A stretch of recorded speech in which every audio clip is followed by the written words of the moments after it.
This dog can talk, but only his owner knows the truth he's hiding. I know what you're hiding, buddy, and I promise I won't tell anyone. Not yet.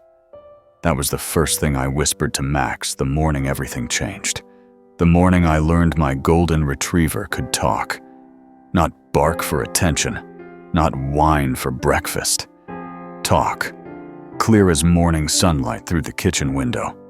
And even now, thinking back to that moment in our little place in Asheville, North Carolina, I can still feel the way my breath caught when his voice filled the room, soft and surprisingly calm, like he had been waiting for years to finally be heard. Before we begin this story, I want to welcome everyone to Paws Society. Thank you so much for watching our videos. Every like and every subscription helps more than you can imagine. If you have a story to share, let us know in the comments below and tell us where you're from. Thank you and have a wonderful day. Now, let me take you back to that first morning with Max, the sweet golden retriever I adopted 3 years earlier from a little shelter tucked on the edge of town. I walked into my kitchen half awake, letting the soft light of early spring spill across the floors. My hand was wrapped around a mug of coffee that was still too hot to drink, and I was barely aware of anything other than my usual routine. That's when it happened. That's when my entire world shifted. Max sat by his usual spot near the pantry, his tail thumping quietly. He looked at me with the same warmth he always carried, that familiar goodness that made everyone in the neighborhood adore him. But that morning, instead of offering his usual bark or playful paw tap, Max tilted his head at me in a way that felt strangely purposeful. "Are you feeling better today, Michael?" Max said. The mug nearly slipped from my hand. I froze, not moving a muscle, not blinking, not even breathing for a moment. I stared at him, waiting for some explanation. An open window, a voice on the radio, something logical. But there was nothing except Max's gentle gaze and my heartbeat pounding in my ears. Did you just talk?" I said, my voice barely above a whisper. Max lowered his head a little, like he knew I needed some reassurance. "Yes," he said quietly. "I've wanted to for a long time, but you seemed ready today." There were 100 questions burning through me all at once. How long had he been able to do this? Why now? What did it mean? But the shock was too heavy to form words around any of it. So instead of interrogating him, I took a chair at the kitchen table, still trying to wrap my head around what was happening. "Max," I said finally, "how long have you been able to speak?" "Since I was little," he answered without hesitation. "Before you adopted me." I pressed a hand to my forehead, the warmth of the morning suddenly feeling too bright, too sharp. I wanted to react with disbelief, with denial, with the kind of confusion that anyone else would probably have. But something about Max's voice softened everything inside me. It wasn't startling or unnatural. It felt like it had been part of my life all along, waiting patiently behind the curtain. "Why didn't you speak sooner?" I asked. Max took a slow breath, or the dog version of one, because not everyone is ready to hear what I have to say. There was something in his tone that made me look more closely at him. Something thoughtful, something mindful, something that suggested he wasn't talking about simple things like food or walks. He was talking about something deeper, something bigger. But before I could ask more, Max gently nudged his nose against my knee. "You're thinking too far ahead," he said. "Let's take it slow." I leaned back in my chair. "Slow? Right. Okay. Talking dog. Sure. Slow." I took a long breath. "Max, what do you mean you didn't speak because people weren't ready?" Max walked around the table and sat right in front of me. His golden fur glowed softly under the kitchen lights, and his eyes held that familiar kindness, the same one that always got strangers to smile the moment they saw him. "People listen to dogs every day," he said. "They just don't hear us." That line stayed with me, even as the shock slowly settled into something more like disbelief mixed with fascination.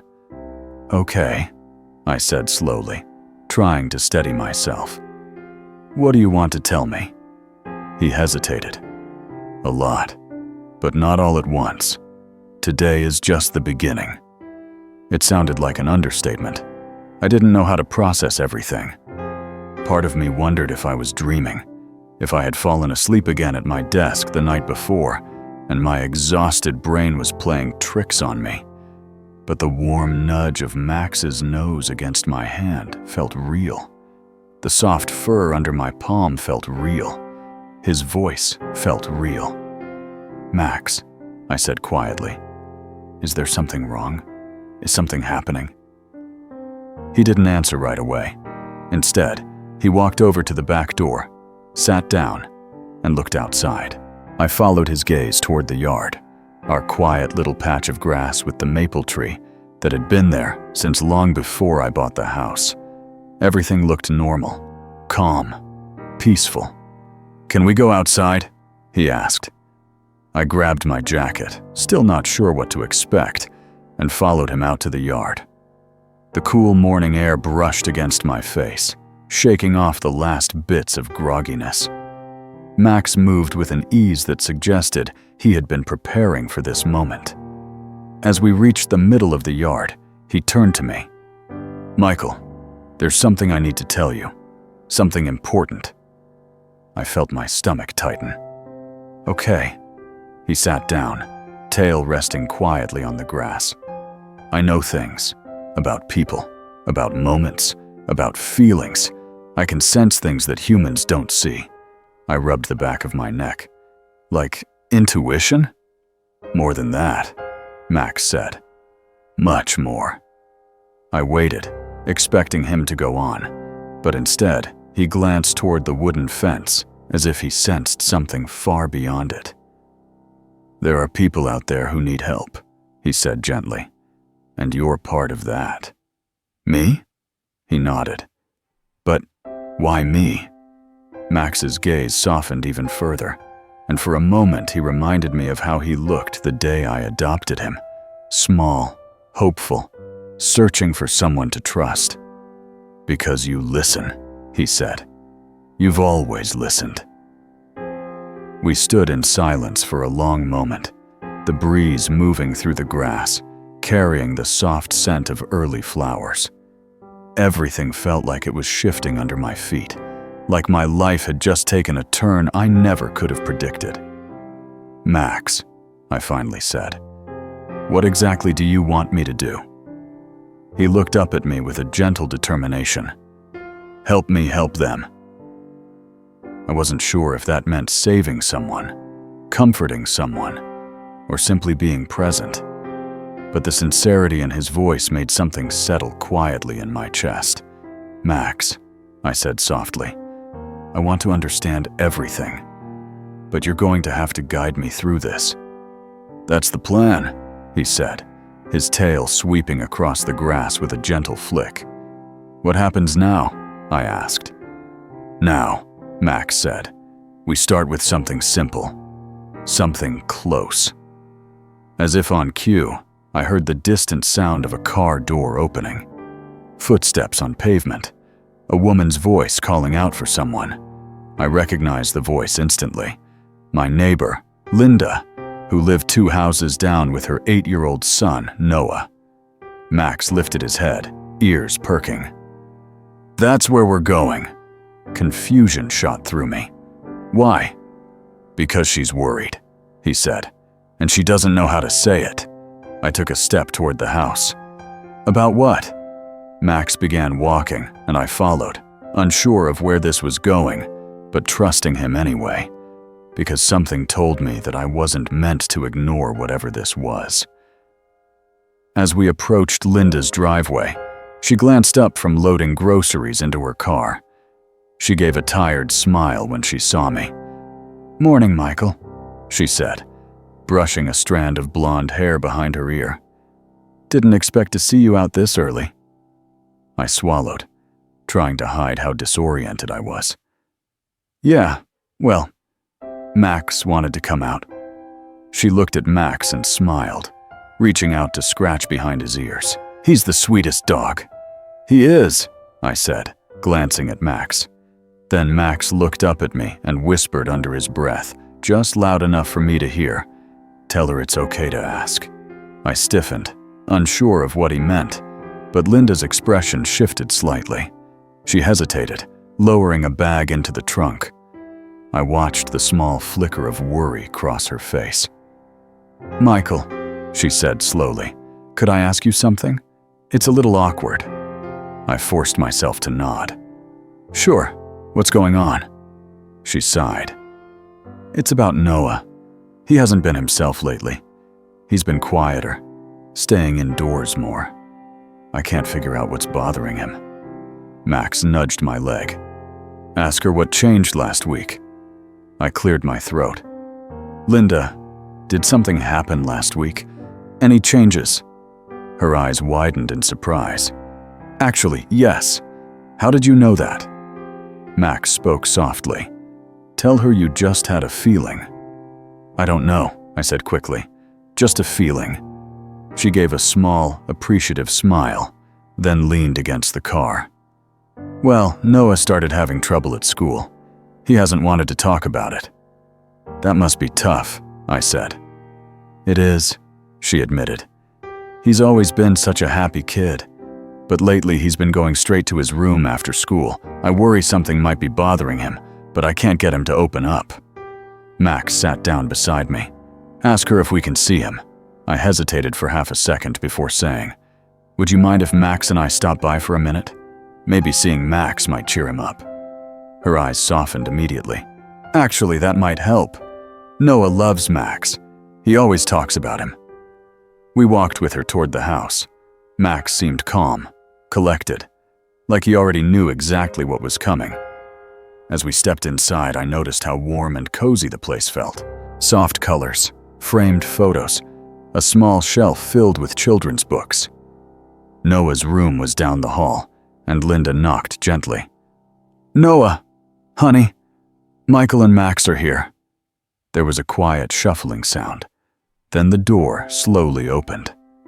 Noah peeked out, his bright blue eyes lighting up instantly when he saw Max. "Hi, Max," he said softly. Max wagged his tail and trotted over to him. "Hi, Noah," Max said under his breath, so only I would hear. Max gently nudged Noah's hand, and Noah let out a small smile. "You okay, buddy?" I asked. Noah shrugged. "I'm fine." Max glanced at me, then back at Noah as he sat in front of him. "Ask him what happened at recess." I took a slow breath. "Noah, can I ask you something? Did something happen at recess last week?" His eyes widened slightly. He glanced down, fingers twisting the edge of his shirt. "How did you know?" he whispered. "I just thought maybe something happened," I said gently. Noah looked at Max, then at me, then back at Max again. "Someone took my drawing, the picture I worked on for the art show. They wouldn't give it back. They made fun of it." Linda's hand went to her chest. "Oh, honey, why didn't you tell me?" "I didn't want to make it a big deal," he murmured. Max nudged his hand again. "Tell him it mattered," Max whispered. I knelt down. "Noah, that was something important to you. Of course it mattered." He blinked, his expression softening. "I worked really hard on it." Linda knelt beside him. "I'm so sorry you went through that. You can always talk to me, okay?" Noah nodded, leaning into her. Max stayed close, his tail brushing lightly against Noah's leg. "Michael," Linda said quietly, "thank you. I've been trying to get him to talk about this for days." I smiled gently. Sometimes it helps to have a friend around. Max looked up at me, and I knew what he meant. even without him saying it. This was the beginning, the start of something much bigger than a morning surprise in my kitchen. Max's secret wasn't just about talking. It was about helping, understanding, guiding people who needed it. As we stepped outside moments later, Max walked beside me quietly. I waited for him to speak. "You see," Max said softly, "this is why you're part of this." I nodded. Helping people. Max wagged his tail. Helping hearts. I paused at the gate. "Max, who else needs help?" He turned his head toward me, his eyes calm but thoughtful. "That," he said, "is what we're going to discover together." And just like that, our lives shifted again. Not with fear or confusion, but with a hopeful kind of excitement. Something told me this journey was just beginning. And Max, somehow, had known that boath all along. I had barely closed the gate behind us when Max nudged my leg and motioned toward the sidewalk, as if he expected me to follow without question. The sky was still washed in the soft blue of mid-morning, and the quiet neighborhood streets stretched peacefully in every direction. But there was a new feeling in the air now, something alive and purposeful. Even though my mind was still trying to process the fact that my dog could talk, another part of me had already accepted that this was real, and that I was meant to follow wherever Max decided to lead. He walked with an easy pace, his tail swaying lightly, as though he had all the time in the world.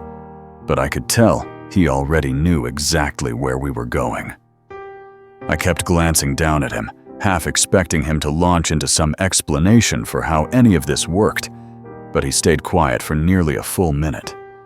When he finally looked up at me, his voice was soft, almost careful. "What happened today with Noah?" he said. "That was the first step. People hide things inside them that they don't know how to share. Sometimes, they don't even realize they're holding something in." I nodded slowly. "And you can sense that?" Max didn't hesitate. "Yes." "How?" I asked. "Because I pay attention differently," he said. "Humans look outward. Dogs, well, we feel things in ways that are difficult to explain." I let out a long breath. "I still don't know why it's me, why you're talking to me and not someone else." Max nudged my hand. "Because you're patient, and because you don't push people before they're ready." I let that sink in. It didn't feel like praise. It felt like a gentle truth being handed to me. We reached the corner of the street where a tall oak tree stood, planted firmly near the sidewalk. Max paused, sniffed the air, and looked down the road. I recognized the direction instantly. It led toward the small community park that rested between our neighborhood and the old elementary school. Max's ears twitched softly. "There's someone at the park," he said. "Someone who needs a quiet moment, and someone who could use a friend." I followed without question. The park was calm when we arrived. The soft rustle of leaves drifted with the wind, and the faint hum of distant traffic barely touched the quiet stillness. A few families were scattered around, walking along the paved paths or sitting on benches. Children were playing near the small playground area, their laughter echoing across the grass. I scanned the area, uncertain of who Max had meant. Max moved ahead with a sense of purpose. He trotted past a cluster of benches and then slowed when we approached the shaded side of the park, where a man sat alone at a picnic table. I recognized him instantly. His name was Aaron, a quiet neighbor who lived a few blocks over. He was in his early 50s, friendly but reserved, always offering a small smile whenever we crossed paths. Today, though, he wasn't smiling. He sat with his hands clasped tightly in front of him, staring at the ground with a distant expression. His brown hair, usually neatly combed, fell slightly forward, as though he had been running his fingers through it repeatedly. Something in the tension of his shoulders told me that he wasn't just taking a moment to relax, he was processing something heavy. Max slowed his pace and stopped a few feet away, looking back at me. "That's who we're here for," Max whispered. I hesitated. "Is he hurting?" "Not the kind you think," Max said. I took a slow step closer. "Max," I murmured, "I don't want to intrude on something personal." "You're not intruding," Max replied gently. "You're noticing. That's different." I swallowed, the air feeling heavier now. We approached the table slowly, and I cleared my throat once in hopes of not startling him. "Morning, Aaron," I said, offering a small smile. "Mind if we sit for a minute?" He looked up, blinking as though he'd just returned from somewhere far away. A flicker of surprise crossed his face before he nodded. "Of course," he said. "Good to see you, Michael." Max hopped up next to me, resting his chin on the table so that his eyes were level with Aaron's. It managed to pull a small smile from him. "He's a good dog," Aaron said. "He is," I agreed. Max leaned subtly toward me. "Ask him if he's waiting for someone." I took in Aaron's posture again, the way he kept glancing at the entrance of the park, the restless movement of his fingers. "Are you waiting for someone?" I asked gently. Aaron blinked, letting out a slow sigh. "Yeah, my daughter." He offered a thin smile, but it didn't reach his eyes. "She's been busy lately," he continued. "Said she'd meet me here today for lunch. We used to do this every week when she was younger." Max nudged my leg. "He's worried she won't come." I could see that now. It was in every small motion he made. "She's been really caught up with work," Aaron said. "I know that. I do. But it's been difficult to spend time with her lately.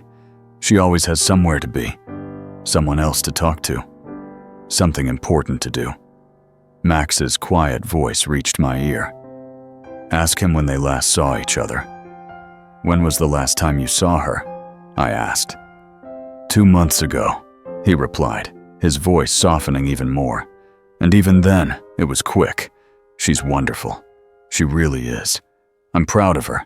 I just miss her." He let out a laugh that didn't carry any joy. "Funny how that is, isn't it? Your kids get older, and suddenly, you're the one waiting for them." Max hopped off the bench and gently rested his head on Aaron's knee. Aaron reached down to scratch behind his ears, and I watched as something in him seemed to loosen, as if Max's presence alone had eased a small part of the burden he carried. "She'll come," I said quietly. "She might be running late, but she'll come." He looked down at Max, then at me. "You think so?" Max lifted his head and spoke so quietly that only I could hear. "Tell him she's already on her way." I swallowed. "Actually, I think she's already on her way." Aaron blinked, startled. "How do you know that?" I offered a soft shrug. "Just a feeling." He stared at me for a long moment, then smiled, really smiled this time, as though the reassurance had reached him in a way he needed. "Maybe you're right," he whispered. Minutes passed, each one quiet and gentle, and then, almost like Max had predicted it himself, a young woman stepped through the park entrance. She had light hair pulled into a ponytail and wore a soft blue blouse. The moment she saw Aaron, her expression brightened. "Dad!" she called. Aaron stood so quickly that the bench shifted. "There she is," he said, and there was something warm and full in his voice. She hurried over and wrapped her arms around him in a hug that seemed to stretch out longer than a reunion that Simple should have. When she pulled back, her eyes fell on Max. "Hi, Max. You're such a sweetheart," she said before giving him a gentle pat. Max wagged his tail. "I'm sorry I'm late," she said to her father. "Work was crazy this morning, but I promised you lunch, didn't I?" "You did," he replied softly. As they walked toward the picnic tables, Max looked up at me. "That's what he needed," he said. Just a reminder that he wasn't forgotten. The simplicity of it struck me. This wasn't about fixing major problems or solving huge crises. Sometimes, helping meant noticing the small cracks before they grew.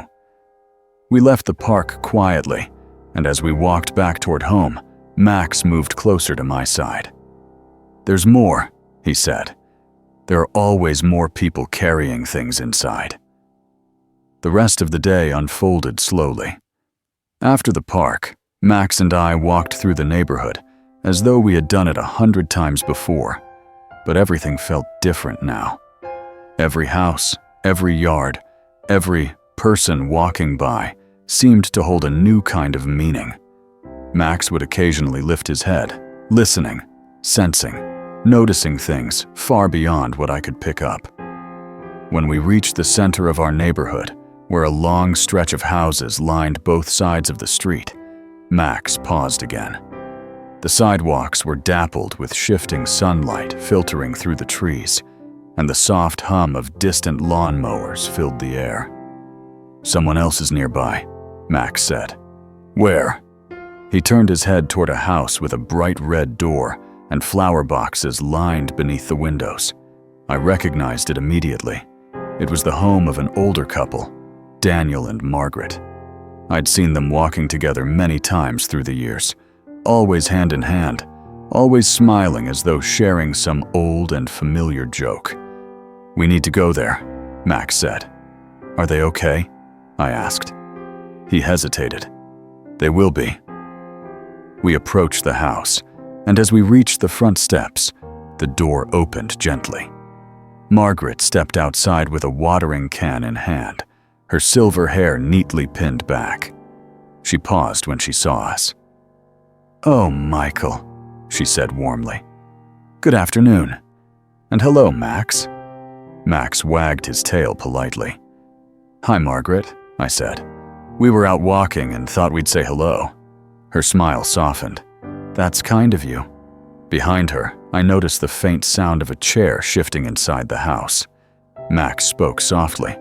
"She's worried about her husband." I studied her expression more closely now. Something in the way she held the watering can, the way her eyes kept flickering back toward the doorway, felt tense. "Everything okay?" I asked. She nodded, but there was something fragile in that motion. "Oh, yes. Daniel's just resting. It's been a long week." Max moved closer to her and nudged her ankle gently, as though he were offering comfort. She reached down to pat him. "Such a sweet dog," she murmured. "Ask her if she needs help with anything," Max whispered. "Margaret," I said softly, "do you need any help today? Anything at all?" She hesitated for a long moment, then exhaled. "Actually, would you mind helping me bring in the new bag of soil from the garage? Daniel usually gets it, but he's been tired." "Of course," I said. She led me to the garage, and I carried the bag inside for her. When we returned to the living room, I saw Daniel sitting in his favorite armchair, staring out the window. He looked up when he heard us, a warm smile spreading across his face. "Afternoon, Michael," he said. "Hi, Daniel," I replied. Max walked over to him and rested his head against Daniel's leg. Daniel gently stroked his fur. "You're a good boy," Daniel said with a soft laugh. Max glanced back at me. "They need company. Small company. Something steady." Before I could respond, Margaret brought Daniel a glass of water and placed a gentle hand on his shoulder.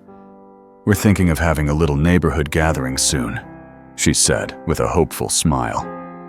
"It's been a long time since everyone's been together." "That sounds nice," I said. Max wagged his tail again. As we walked home afterward, something began to settle inside me. This wasn't just about surprising moments or mysteries unfolding. This was about connection, about people needing reminders that someone noticed them. When we reached the front steps of my house, Max sat down and looked up at me. "You did well today," he said. "What do you mean?" I asked. You didn't doubt them. You just listened. I let out a slow breath. Max, is this what you always wanted to tell me? About people? About what's happening around us? He shook his head gently. No, there's more. Much more. Then why not tell me everything now?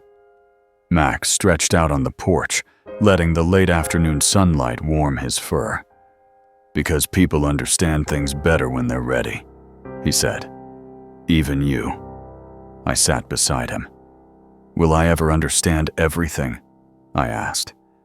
Max's tail brushed against my ankle. In time, he said. For now, we stay close to home. There's someone nearby who will need us soon. Someone who hasn't realized it yet. Who? I asked. Max looked toward the quiet street, his expression thoughtful. We'll know when it's time. The breeze brushed gently across the porch. A car passed by. A bird landed on a nearby branch. Everything looked normal, calm, peaceful. But Max's voice carried a quiet certainty that told me this was far from the end. This was only the beginning of something growing, something unfolding slowly and quietly in the background of everyday life. And I knew that whatever came next, I wouldn't be facing it alone. The next morning began quietly, the kind of slow sunrise that spread gently across the neighborhood and made everything feel calm before the day truly woke up. I sat at the kitchen table with a cup of coffee in hand, staring at the soft glow spilling through the windows. Max lay on the floor near my feet, resting his head on his paws, as though he had been awake long before I got up. His eyes were open, alert, focused on me as if he was waiting for the right moment to speak. You're thinking about yesterday, he said. I let out a breath. I'm thinking about everything. Max tilted his head. Yesterday was a start. Today will be something different. I set my mug down. Max, when you say that, what do you mean? Different how? He stood, stretched in a long arc, and then circled once before settling again. Because today isn't going to be just about noticing what people feel. It's going to be about understanding someone who's been trying very hard to hide something. I leaned forward, resting my elbows on my knees. Who? Max didn't answer immediately. Instead, he walked to the back door and waited. We'll find them, he said. Something about the way he said it made me uneasy. Not fearful, but aware in a way I hadn't been before. Like there was an invisible thread pulling us into something that had already begun. I followed him outside into the early light. The air was cool, and the smell of dew on the grass lingered around us as we stepped off the porch and onto the quiet street. Birds perched on power lines above us, singing softly as if greeting the new day. Everything looked normal, peaceful, but Max's posture was more alert than usual. Max, I said slowly, are you feeling something right now? Yes, he replied. Someone is trying very hard to keep something inside. They've been doing it for a long time. We walked past familiar houses, each one still sitting in the hush of early morning. A few porch lights were still on, and here and there I caught glimpses of neighbors opening curtains or warming up their cars for work. But no one caught Max's attention. Not yet. When we turned the corner, Max stopped abruptly. He stared at a small blue house across the street. It belonged to a young woman named Claire, someone I rarely saw, except during the occasional neighborhood gathering. She lived alone, worked from home, and kept mostly to herself. The only times I'd spoken to her were brief moments when we happened to check the mail at the same time. Her, Max said quietly. Claire? I asked. Max nodded. She's been carrying something heavy for months. My stomach tightened. Do you know what it is? I know how it feels, Max replied softly. But she's not ready for anyone to see it. That's why we need to be careful. I swallowed. How do we help someone who doesn't want anyone to know? Max began walking toward her house. By being exactly who we are. Patient. Present. I hesitated before following him across the street. The morning was quiet enough that the crunch of our footsteps felt louder than usual. When we reached her walkway, Max sat down near the edge of the grass, his eyes focused on the front door. "What now?" I whispered. Before Max could answer, the front door opened. Claire stepped out holding a potted plant, her blonde hair tied loosely back, a sweater wrapped around her shoulders to steady the mild temperature. She stopped when she saw us and offered a surprised smile. "Oh, hey Michael," she said. "Out for an early walk?" "Yeah," I said. Max wanted to stretch his legs. Max wagged his tail gently, but his eyes remained on her. "That's a pretty plant," I added, trying to ease into the moment. She looked down at it. "It's supposed to be," she murmured. "I'm trying to keep it alive. Not sure I'm doing a great job, though." Her tone held something quiet and fragile. Max looked up at me and whispered, "Ask her if she's sleeping well." I hesitated. It felt too personal. But Max's voice carried a certainty that made me trust him. "Claire," I said softly, "are you sleeping okay?" She blinked, momentarily stunned. "What? Why do you ask?"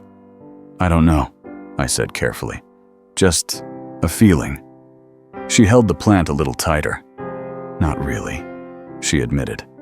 "I've had trouble for a while now." Max moved closer to her and sat at her feet. "You can tell him," Max whispered to her. But she didn't hear him, of course. Only I did. She took a slow breath. "It's silly," she said. "Just stress. Work stuff." Max looked at her, then back to me. "It's not just work," he said softly. "She's lonely." I knelt slightly to adjust Max's collar, using the small motion as a reason to shift closer. "Stress can build up fast," I said. "It's not silly." She let out a quiet laugh. "I guess. I just haven't really talked to anyone about it. Keeps piling up, you know?" Max leaned gently against her leg. Claire looked down at him and softened. "He always knows when someone needs company, doesn't he?" I smiled. "He's got a gift." Max whispered, "Tell her she's not alone. Not today." "You're not alone," I said gently. "If you ever want company, coffee, a walk, anything, we're right down the street." She blinked quickly, as if surprised by the offer. "That's really nice of you," she said. "Thank you." Max wagged his tail. We stayed with her for a few minutes, talking about simple things. Garden trouble, the weather, how quickly spring seemed to be rolling in. With every minute, her shoulders loosened, and some of the heaviness around her seemed to lift. When she finally went back inside, she looked calmer than she had when she stepped out. As soon as the door closed, Max turned to me. "She needed someone to remind her she wasn't invisible," he said. I sighed softly. "Is that what she feels?" "Most days," Max replied. "But she's stronger than she knows." We continued walking through the neighborhood as the morning unfolded. Max's pace was slower this time, almost contemplative. Every so often he would stop, lift his head slightly, and listen. It was like watching someone read words written across the air that only he could see. Eventually we reached the small creek that wound behind a row of houses. A worn wooden bridge stretched over it, connecting two parts of the walking trail that locals often used. The water shimmered in the light, moving gently among the pebbles. Max hopped onto the bridge and sat in the middle, his gaze fixed on the trail ahead. "We're not done for the day," he said quietly. "What else is coming?" I asked. He didn't answer. Instead, he stood and walked to the far end of the bridge. That's when I heard footsteps. A tall man approached from the opposite direction. His name was Ben, someone I'd seen around the neighborhood since I moved in years ago. He lived in a small white house with his 2 kids, Emma and Carter. His wife, who I had only met once, worked long hours and was rarely home. Ben looked tired. He moved slowly, his shoulders slumped, his hands deep in the pockets of his jacket. When he noticed us on the bridge, he forced a smile. "Morning, Michael," he said. "Hi, Max." Max stayed perfectly still. "Hey, Ben," I said. "How's it going?" "Oh, you know," he murmured, "keeping busy." His voice lacked energy. Max whispered, "Ask him about his kids." I took a breath. "How are Emma and Carter?" He paused, just for a fraction of a second, but it was enough for Max to speak again. "He's overwhelmed," Max said. Ben rubbed the back of his neck. "They're good. They're always good. He sighed. "It's been a lot lately. Work, house stuff, the usual." He kicked lightly at the wood beneath his feet. "I never realized how much goes into raising kids until it was just me doing it most of the time," he admitted. "It's like everything stacks up before I can keep up. I'm trying, I am, but some days feel heavier than others." Max walked to him and nudged his leg. Ben looked down and offered a tired smile. "You always know when someone needs a friend, don't you?" Max responded quietly. "Ask him if he has help." I swallowed. "Do you have anyone helping you out?" He laughed softly. "Not really. My sister is hours away. My wife's schedule is packed. The kids try to help around the house, but they're little. I don't want them worrying about grown-up things." He sighed again, the sound heavy. "It's just been one of those weeks where everything hits at once." Max nudged him again. "Tell him to ask for help," Max whispered. "You know," I said gently, "it's okay to ask for help. Your friends, your neighbors, we're around. If you ever need someone to watch the kids or lend a hand, just say something." Ben blinked like he was surprised by the offer. "I appreciate that," he said softly. "I really do." I smiled. "We're all in this together, right?" He nodded. "Yeah, we are." After a few more minutes of talking, he headed down the trail, looking a little lighter than before. Max stood beside me, watching him go. He needed someone to remind him he doesn't have to carry everything alone, Max said. I rubbed his head. "You're good at this." He looked up at me. "We're good at this." We walked along the trail for a while, letting the calm of the creek follow us. The path eventually led us to the back of the local library, a small building with brick walls and a sign out front announcing weekend events. A few people were sitting on benches, reading or chatting gently. One person caught Max's attention immediately. A teenager sat alone near the edge of the library garden, staring down at a notebook in her lap.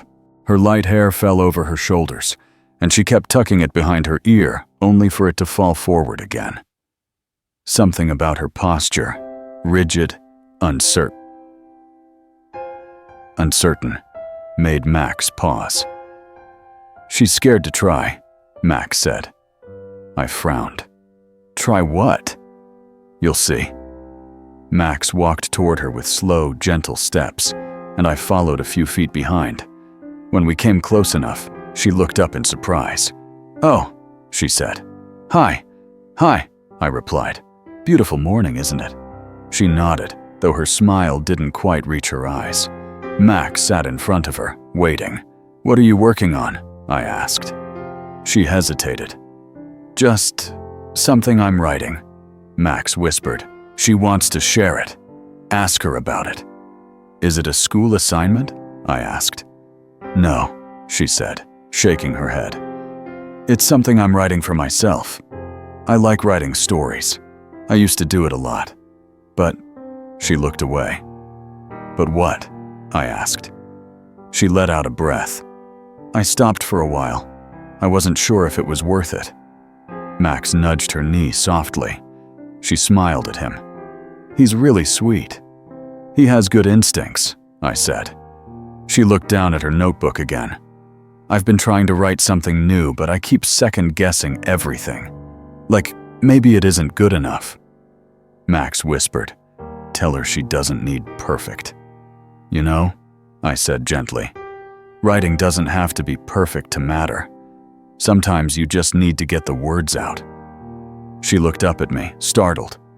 "That's actually exactly what my mom used to say." "She sounds wise," I said softly. "She was?" she whispered. Max nudged her hand again, and this time she scratched behind his ears. "I think you should keep writing," I said. "Even if it's just for yourself." She nodded slowly. "Maybe I will." Max wagged his tail. We talked with her for a few more minutes, and when we finally stepped away, she had already begun writing again, her hand moving with more confidence than before. Max's voice floated beside me as we walked.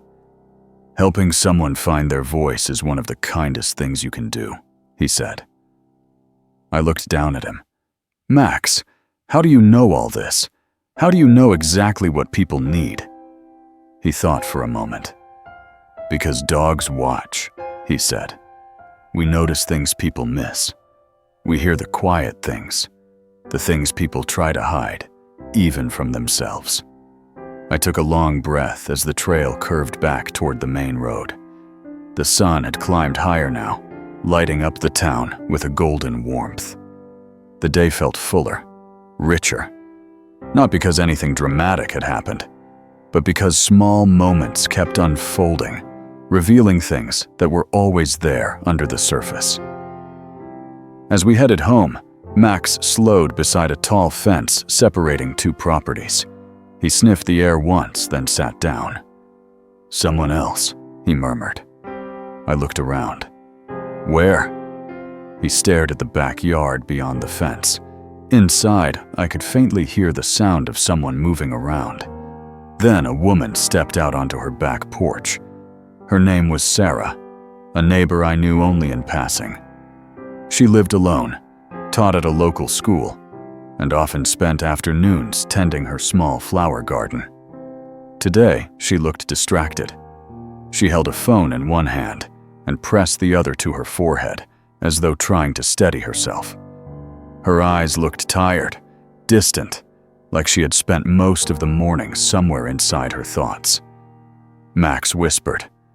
"She just got difficult news," I swallowed. "About what?" "She's worried about someone she loves," Max said. I stepped a little closer to the fence, unsure if I should approach at all. "Should we talk to her?" I asked quietly. Max nodded. "Not about the problem. Just be near." I took a breath and gently called, "Morning, Sarah." She looked up, startled, then managed a small smile. "Oh, hi, Michael. Didn't see you there." "Beautiful day," I said. She looked at the sky, then nodded. "It is." Max sat at the fence, his tail brushing the ground. "You okay?" I asked. She hesitated just long enough for me to know the answer. "I will be," she said softly. "Just thinking about family stuff." Max nudged the fence with his nose. She noticed and smiled a little. "He's such a comforting dog," she murmured. "Every time I see him, he reminds me of the dog I had growing up." I returned her smile. Dogs have a way of showing up when we need them. She nodded slowly. "They really do." We spoke for a few more minutes. Nothing heavy, nothing direct. Just gentle conversation about her garden, her students, and how spring seemed to be arriving earlier than usual this year. When she finally went back inside, she looked calmer, steadier. Max turned to me. "She didn't need answers," he said. "She just needed a moment where the world felt normal." I looked down at him. "Max, is this what we're going to do every day?" He wagged his tail once. "Some days," he said. "But something new is coming soon." "What kind of something?" He looked down the quiet street, his gaze thoughtful. "A big something," he replied. Not dangerous, just important. Important. The word settled in my mind like a seed ready to grow. We returned home as the sun climbed higher. I made breakfast, and Max rested near the table as I moved around the kitchen. Even in the ordinary glow of morning, I could feel the shift inside our small house. Everything felt more connected, like the world had opened a quiet door we were only beginning to step through. As I sat down with a plate of scrambled eggs, Max lifted his head. "Are you ready for more?" he asked. I swallowed. "Do I have a choice?" He nudged my knee. "Of course, but you're not the kind of person who walks away when someone needs something." I looked at him for a long moment. "Who's next?" I asked. Max rested his head on his paws, his eyes soft but alert. "We'll know soon," he said. He wasn't being vague to avoid telling me. He genuinely meant that the next moment of understanding, the next person who needed a gentle touch, hadn't appeared yet. But it would, and Max would know. That certainty, quiet, steady, unforced, made something settle inside me. Whatever was coming, we were stepping toward it together. The morning sunlight reached across the living room floor in soft, warm bands, and Max lay right in the middle of them, as if he were soaking up all the light he could gather. I'd barely finished breakfast when he lifted his head, ears turning slightly, the way they always did when he sensed something I couldn't. He didn't say anything at first, and I knew better than to interrupt that kind of focus. I'd learned that when Max listened like that, he was sifting through something quiet, something far away, something that hadn't quite revealed itself yet. I dried my hands on a towel and waited. After a moment, Max rose slowly and walked toward the front door.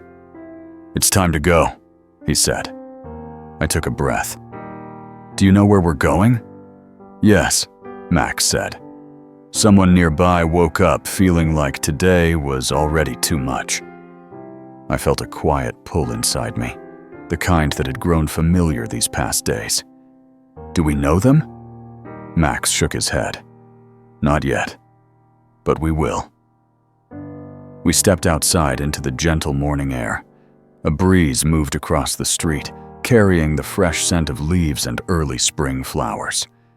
The neighborhood was already stirring, garage doors opening, sprinklers turning on, cars warming in driveways. But there was something calm about it all, a kind of quiet harmony. Except Max felt something different beneath all that. We walked down the street at an easy pace. Max wasn't rushing, but he wasn't wandering either. He moved with purpose, the kind I had learned to trust. We passed houses we'd seen countless times, each one carrying its own little story, its own patterns of life. Max listened to all of them in his own way, but none of them caught him. Not until we turned the corner onto a street lined with tall maple trees that arched over the road like a shaded tunnel. Max stopped, his tail lowered slightly, not in fear, but in thought. "That house," Max said softly. He pointed his nose toward a white house with green shutters and a tidy yard. I recognized it. A woman named Rebecca lived there. She had moved in a few months ago, though I'd only exchanged a few brief greetings with her. She kept to herself and often left early in the morning for work, always carrying a travel mug and moving quickly as though she didn't want to slow down long enough for conversation. This morning, though, her car was still in the driveway. Max walked to the edge of the yard and sat down. "Something is heavy in there," he whispered. I approached slowly. The blinds were half drawn, and a faint light glowed from inside. I hesitated at the walkway, uncertain if I should knock. "Max," I said quietly, "are you sure she'll want company?" "She doesn't know she does," Max replied. "Not yet, but she will." I took a steadying breath and stepped onto the porch. Max stayed close. I knocked gently. For a moment there was no sound, then footsteps. The door opened a crack, and Rebecca looked out. Her blonde hair was pulled back loosely, and her eyes looked like she hadn't slept much. When she saw me, confusion flickered across her face. "Oh," she said. "Hi, Michael." "Good morning," I replied. "Sorry to bother you. Max wanted to stop by." She looked down at him. Max gave a small wag of his tail. Rebecca offered a tired smile. "He's a sweetheart. Come in. I'm just making some tea." The house was warm and clean, decorated with soft colors and framed photos along the walls. But there was something quiet in the air. Too quiet. A kind of stillness that didn't feel peaceful. More like a pause. She motioned for me to sit at the kitchen table while she poured hot water into a mug. "Rough morning?" I asked gently. She paused with the kettle halfway back to the stove. "You could say that," she admitted. Max whispered just for me. "Ask her if she got unexpected news." I nodded, trusting him. "Did something unexpected happen?" Rebecca let out a slow exhale. "Yeah, something did." She sat across from me, holding her mug with both hands. "I got a call from my sister," she said. "She said she wasn't feeling well yesterday. She went to the doctor this morning, and they're running more tests." Her voice softened. "She lives in another state, and I hate being far away." Max walked closer to her, rested his head against her leg. She placed her hand on his fur. "She's probably fine," she said quickly, as if trying to convince herself. "But when someone you love says they don't feel right, it's impossible not to worry." I nodded. "Distance makes that even harder." She stared into her tea. "It does. I wish I could be there. I wish I knew what to do." Max nudged her knee. "She needs someone to remind her she's not powerless," he whispered. I took a deep breath. It's okay not to have all the answers. Wanting to help already means more than you think. Her eyes softened. "Thanks, that's actually comforting." Max's tail thumped lightly. We stayed with her a little longer, talking through her worries and the kinds of things she could do today to feel more grounded, calling her sister again later, taking a walk, making a list of questions for the doctor to ask. By the time we left, she looked steadier, like the weight on her shoulders had shifted just enough. Once the door closed behind us, Max turned toward me. "We're not done," he said. "Not even close." I adjusted my jacket as we walked back down the street. "Does it ever stop?" Max shook his head.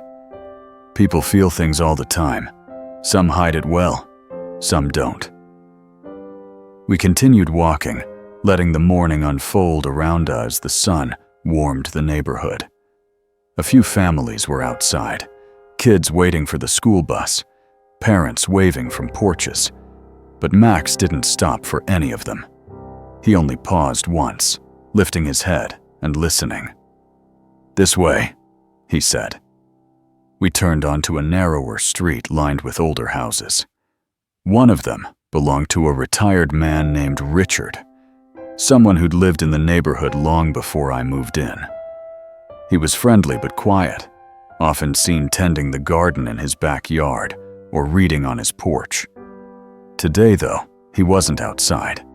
Max stopped at the edge of the yard. "What do you sense?" I asked. "He's lonely," Max said.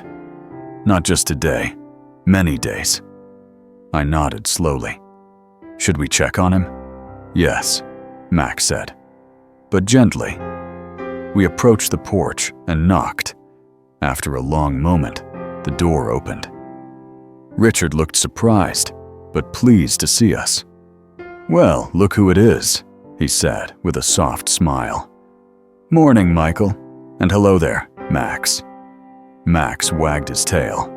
"We were taking a walk," I said. Thought we'd say hello. "Well, come in," he said, stepping aside. "I'm not up to much this morning." His living room was cozy, filled with books and old furniture that had clearly been cared for through the years. A few framed photos rested on the mantel, family pictures, though most of them looked old. He motioned to the couch. "Want some coffee?" he asked. "No, thank you," I said. "We just wanted to check on you." He chuckled softly. "Check on me? I'm doing fine." Max whispered gently. "Ask him if he's spoken to anyone this week." I glanced at Max and then back at Richard. "Have you talked to anyone this week?" I asked. The question seemed to catch him off guard. "Well," he said slowly, "now that you mention it, not really.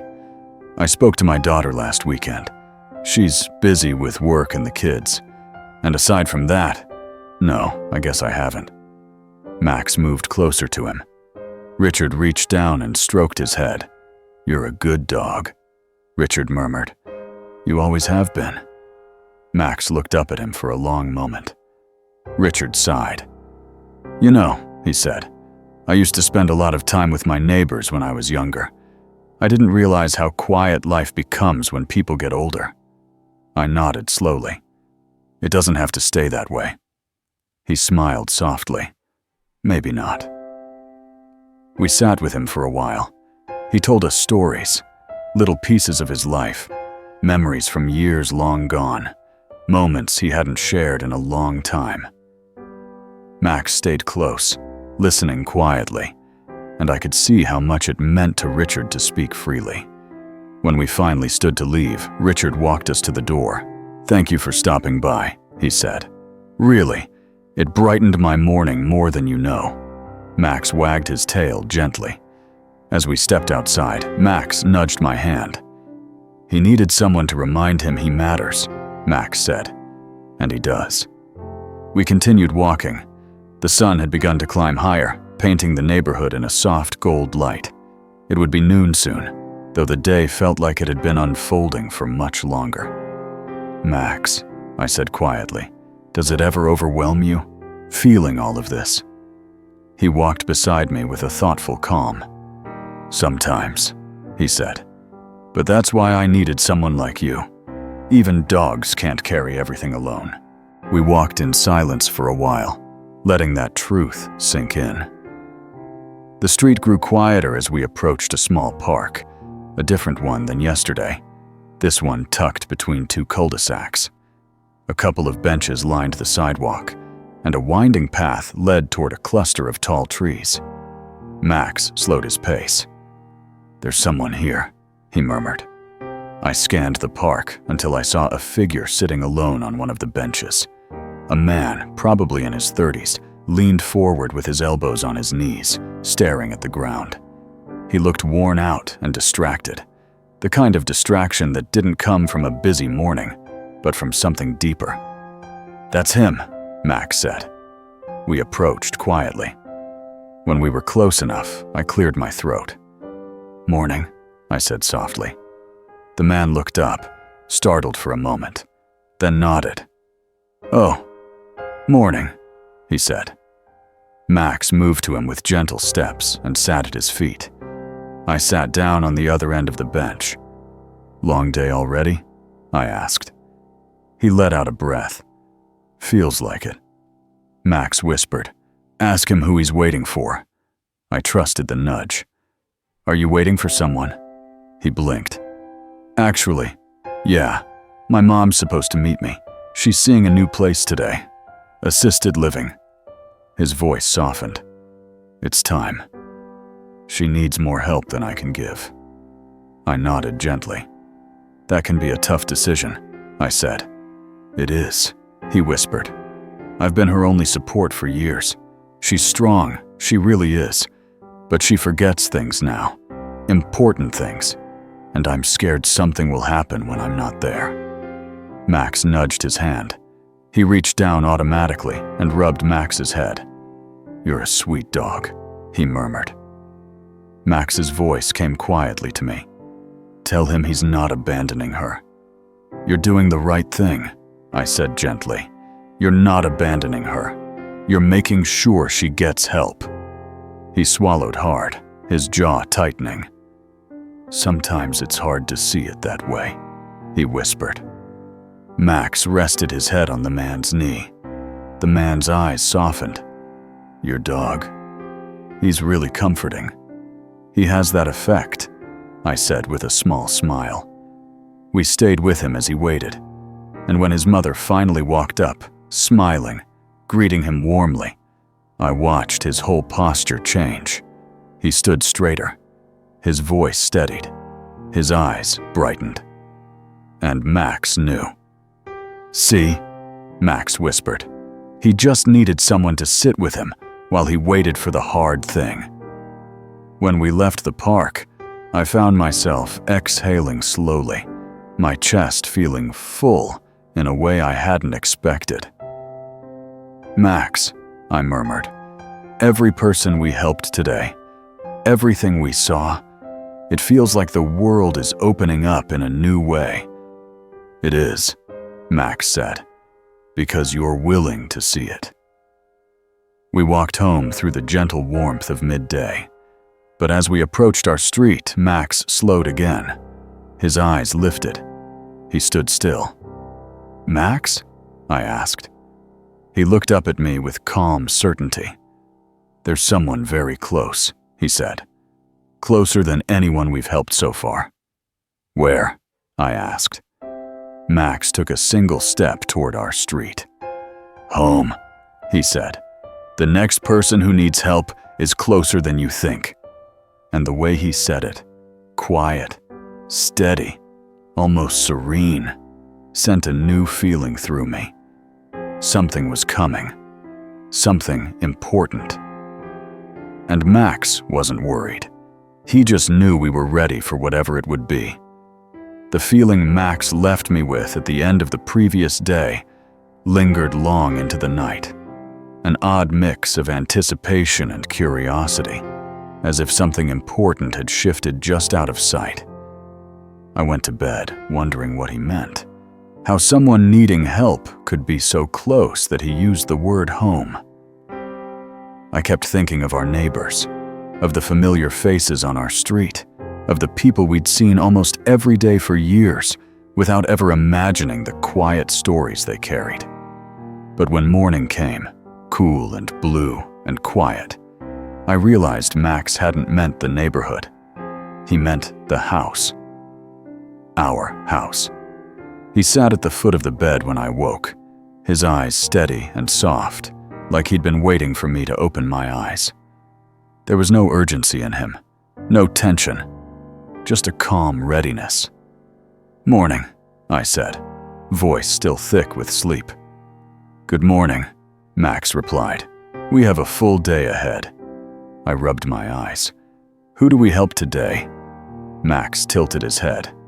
"You?" That woke me up faster than any alarm ever could. "Me?" I asked. "Why me?" Max jumped onto the bed and sat beside me.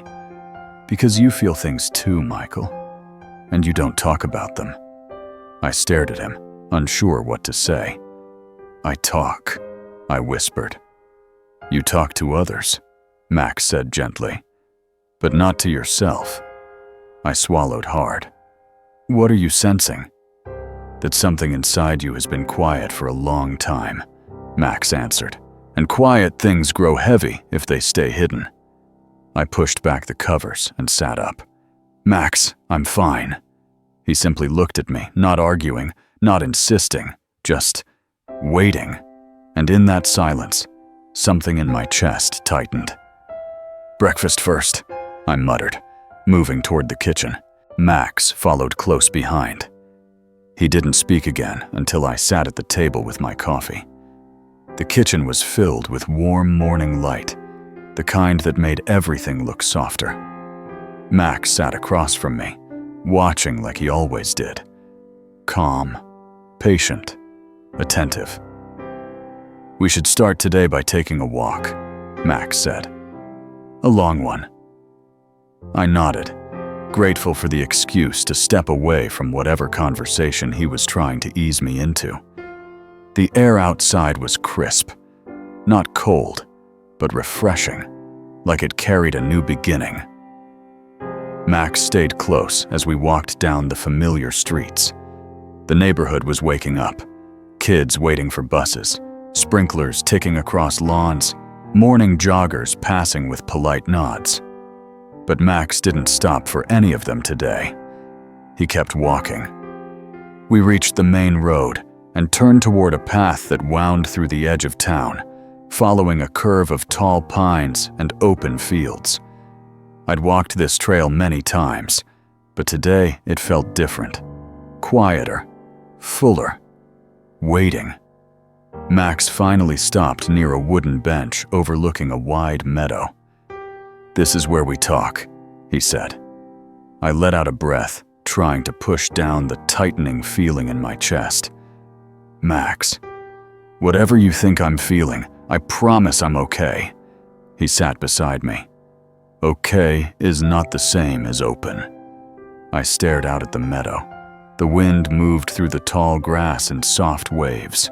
Birds darted across the sky, their wings catching the morning light. Everything was peaceful. Too peaceful. "Max," I said slowly, "what do you want me to say?" "The truth," he whispered. I swallowed hard. "Which truth?" "The one you haven't looked at in a long time." I rubbed my hands together. "Max, I don't know what you're talking about." He nudged my arm. "Yes, you do." I tried to hold myself steady, but the moment stretched into silence, and silence has a way of uncovering things I didn't want to face. After what felt like minutes, I whispered, "Max, sometimes I think about my mom." Max stayed still. "I haven't talked about her in years," I continued.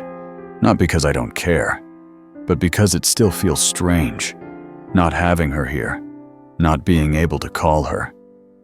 Max lowered his head. "You miss her," he said softly. I nodded, eyes fixed on the meadow. "Yeah, I do. And you think talking about that makes you weak," Max said. I blinked in surprise. "I never said that." "You didn't need to," Max replied. "You feel it." I exhaled slowly. "It's just, I learned to move forward, to focus on what's in front of me." Max nudged me again. "Moving forward doesn't mean leaving feelings behind. It means carrying them differently." I was quiet for a long time. "Max," I whispered, "why is this coming up now?" "Because you're helping other people open," he said. "And it's time you opened too." I looked at him, the gentle gold of his fur glowing in the morning light. "Max, have you always known this?" I asked. "Yes," he said.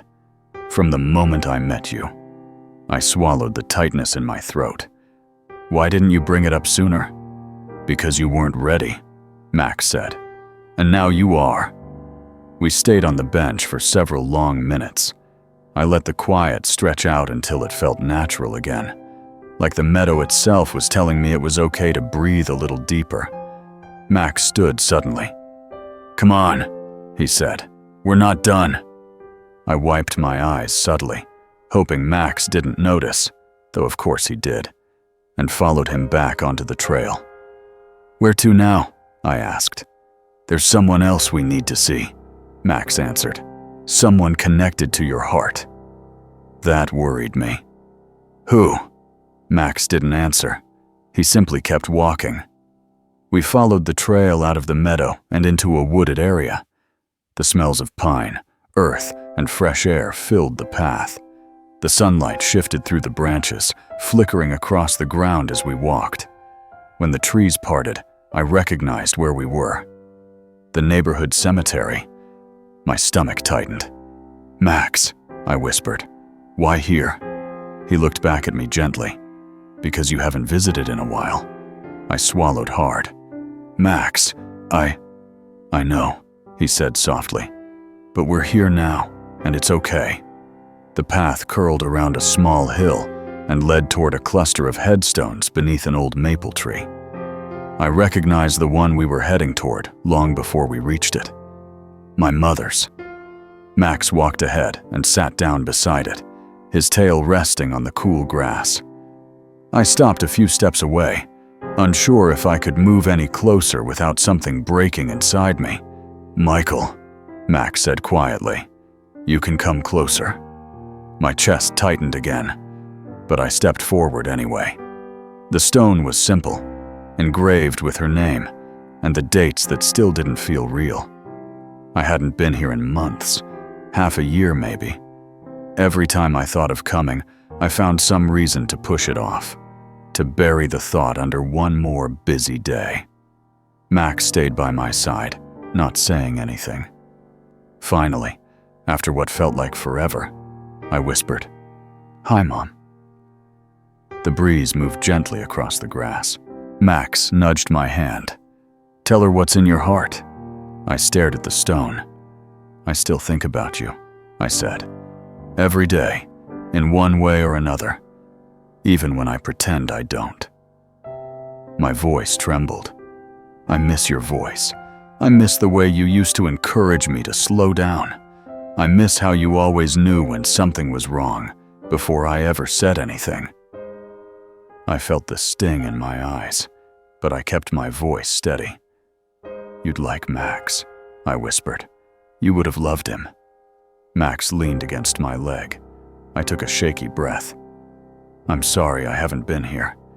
I guess I thought, if I didn't come, then the loss wouldn't feel as real." Max looked up at me with soft eyes.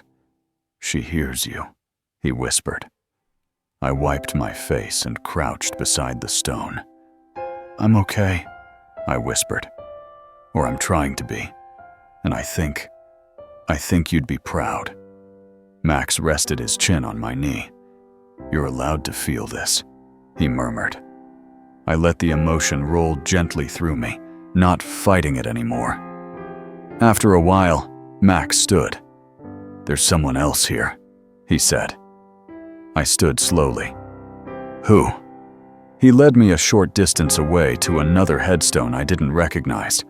A man knelt beside it, someone older, in his late 60s maybe, with silver hair and a calm posture. His hands rested on the stone gently. Max whispered, "Go to him." I didn't question it. As we approached, the man looked up and offered a small smile. "Morning," he said. "Morning," I replied quietly. Max sat near him. The man looked at Max. "Your dog's got a peaceful presence about him." I smiled softly. "He does." The man brushed some leaves away from the stone. "She was my wife," he said quietly. "We were married 42 years. I swallowed. "That's a long time." He nodded. "She passed last spring. I come here every morning. It helps me feel close to her." Max nudged his arm. The man smiled at him. "You're a sweet one, aren't you?" Max whispered to me, "Ask him how he's doing today." "How are you holding up today?" I asked gently. The man's expression softened. "Some days are easier than others. Today's a little harder. I woke up missing her laugh." He chuckled quietly. She had a laugh that filled the whole room. Max rested his head on the man's knee. "That's exactly the kind of comfort she used to give me," the man whispered. We stayed with him for a while, listening as he told us stories, small, simple stories of their life together. Morning routines, quiet evenings, inside jokes, things that mattered. When he finally stood to leave, he rested a gentle hand on Max's fur. "Thank you," he whispered. "You made this morning easier." Max watched him walk away. "He needed someone to share the weight," Max said. We spent a little more time in the cemetery, sitting quietly beneath the maple tree. The breeze, the soft bird calls, the gentle sway of grass. It felt healing. After a while, Max stood. "There's still more to do today," he said. "More?" I asked. Yes, someone else nearby. Someone we haven't met yet. We left the cemetery and walked back into town, following a winding sidewalk past houses and shops. The midday sun warmed the pavement. People were out, walking dogs, talking, moving through their day. But Max didn't stop until we reached a small corner cafe. Inside, a woman in her 30s sat at a table near the window, staring down at a notebook. I had never seen her before, but something about her posture mirrored the girl at the library from the day before. Rigid, uncertain, full of quiet worry. Max walked straight to her. She looked up in surprise. "Oh, hello there." I approached slowly.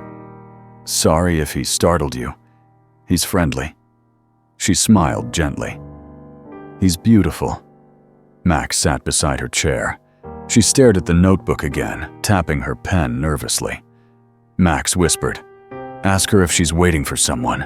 "Are you waiting for someone?" I asked. She blinked. "What? Oh, no, I'm just thinking." "About what?" I asked softly. She hesitated. "That job interview I have later," she finally said. "I haven't gone to one in years. I'm scared I'm not ready." I sat in the chair across from her.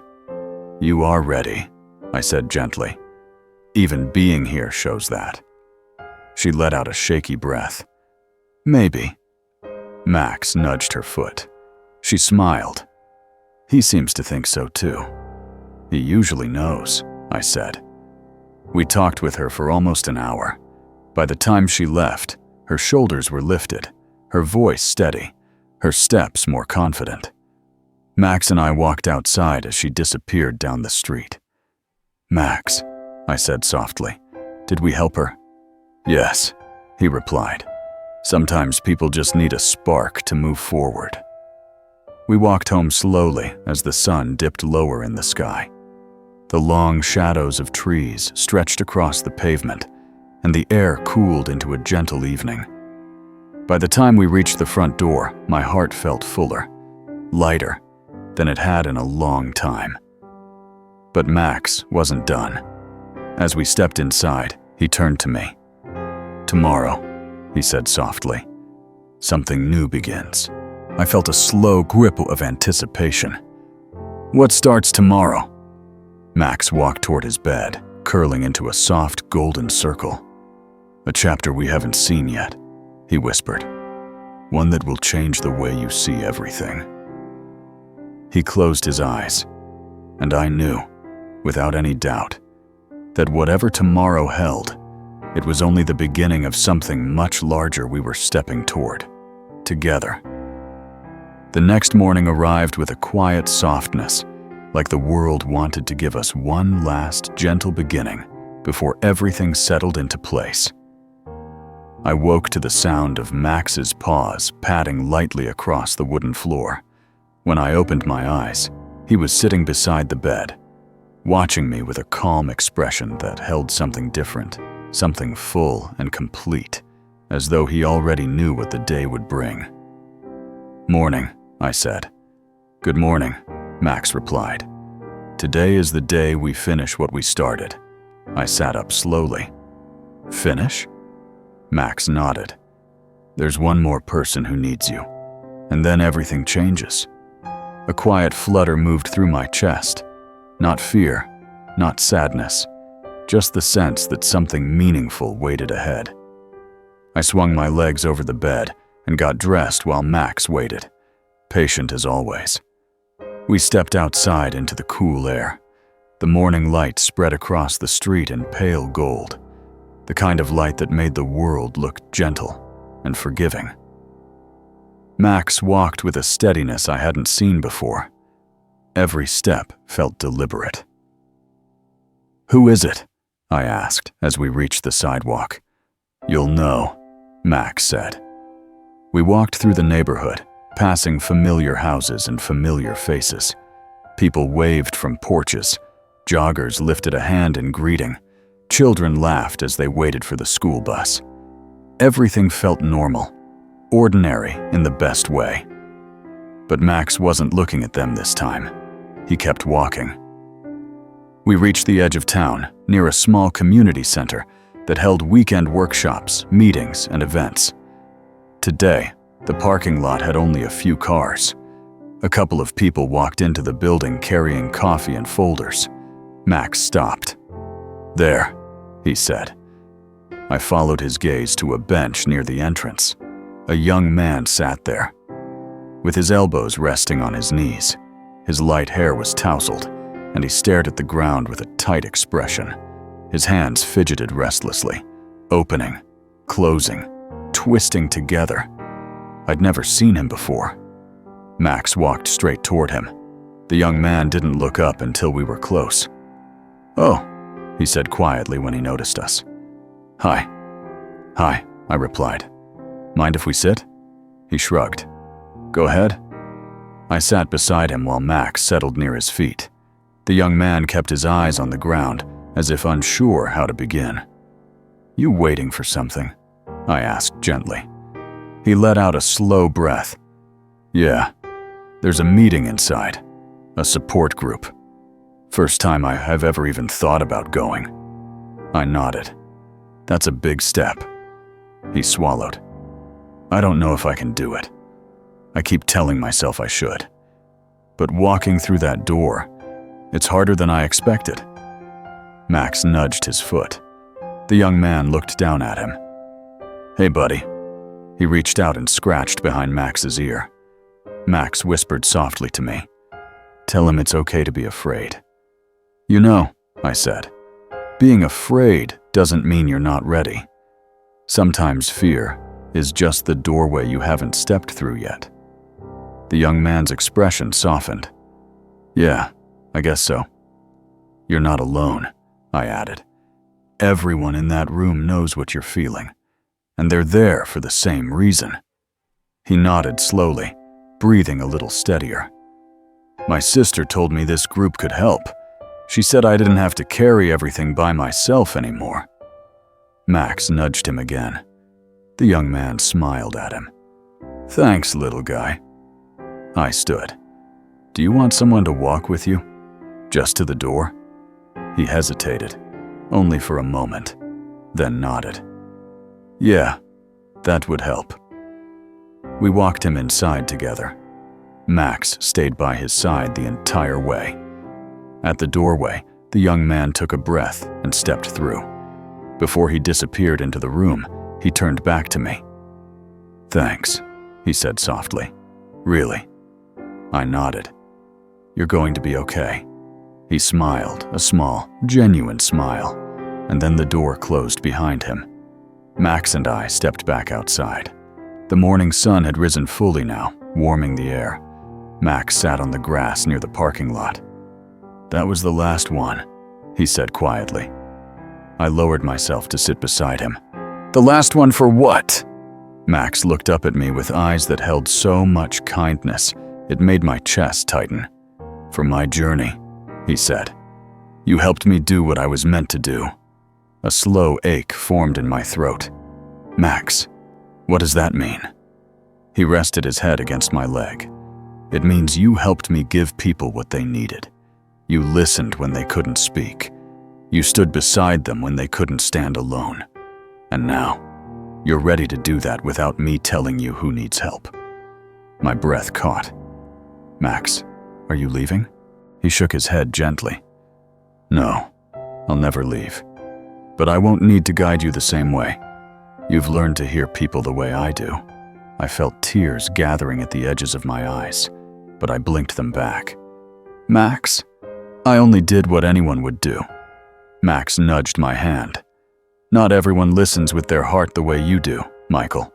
That's why I spoke to you. That's why I chose you." I ran my hand through his fur. "I wasn't the one helping everyone, Max. We were." "Exactly," he whispered. "And now you understand that kindness isn't something extraordinary. It's something ordinary people choose every day." We sat in silence for a long moment. The breeze rustled through the trees, carrying soft warmth. Birds chirped from the branches above us. The world felt still and full. Then Max stood and motioned for me to follow him. "Come on," he said. "Let's go home."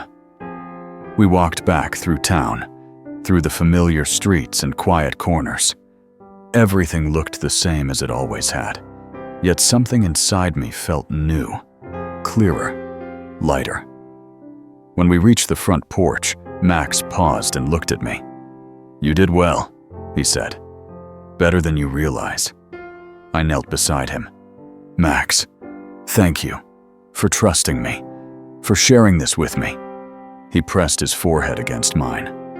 "We helped a lot of people, and we'll help more. This isn't the end of anything. It's just the end of a chapter." I smiled through the warmth gathering in my chest. "So, what now?" Max wagged his tail. "Now we rest, and tomorrow we see who needs us next, together." He walked inside the house, tail swaying gently as the morning sunlight spilled across the porch. And for the first time since the day he spoke his very first words to me, I understood completely. This wasn't a secret to hide. It was a gift to share. And Max, my talking dog, my guide, my quiet companion, had given me the one thing I never expected: the ability to hear the world the way he did. From that day on, we helped people.